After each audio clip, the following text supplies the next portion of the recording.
Hey everybody, it's Mr. Hasquin, and I'm back with things you should know by being alive, people you should know. This takes us to the third spoke limb of the great triumvirate of the American Congress. This is Daniel Webster, another prominent figure from antebellum America. He never became president, but Daniel Webster helped define what it meant to be American, especially with the words that he used that still echo in Congress today. So, as far as his early life goes, Daniel Webster was born in New Hampshire in 1782. He was educated at Dartmouth and quickly became known as one of the most brilliant lawyers and orators in early American history. He served in both the House and the Senate, and he served 3 times as Secretary of State. Like I said earlier, Webster was one of the great triumvirate in the Senate alongside Henry Clay and John C. Calhoun. He represented the North in a period of growing sectional division. Where Calhoun pushed for states' rights and Clay sought for compromise, Webster stood for the Union and for federal power.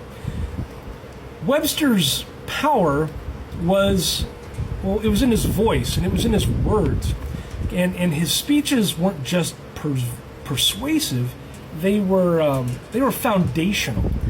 And in 1830, he debated Senator Robert Hayne of South Carolina on nullification and states' rights. And Webster had a closing to this debate. It was just like this thunderous closing. It included the line, "Liberty and union, now and forever, one and inseparable." And that phrase became one of the most quoted in American political history. That phrase became, it was just like the core as to what Daniel Webster was.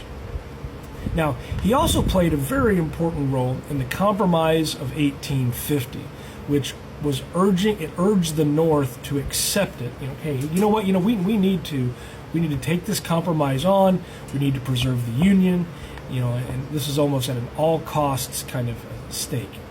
So he really he believed that holding the country together was the most important was the most important thing that you could take.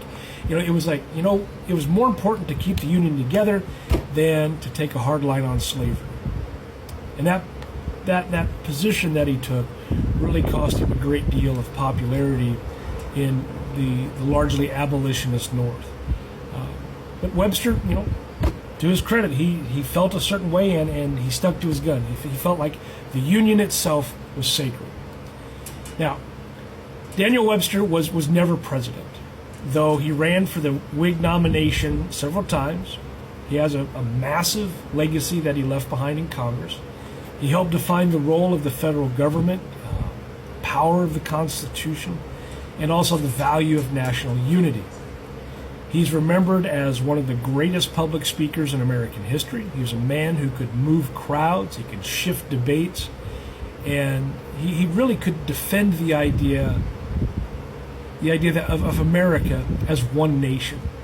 He died in 1852, just before the Civil War broke out, and he spent his entire career trying to prevent it.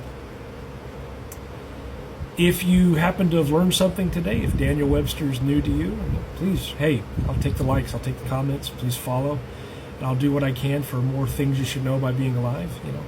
Just because sometimes the loudest voice for unity isn't always holding a sword. It's holding a speech. Thanks for watching.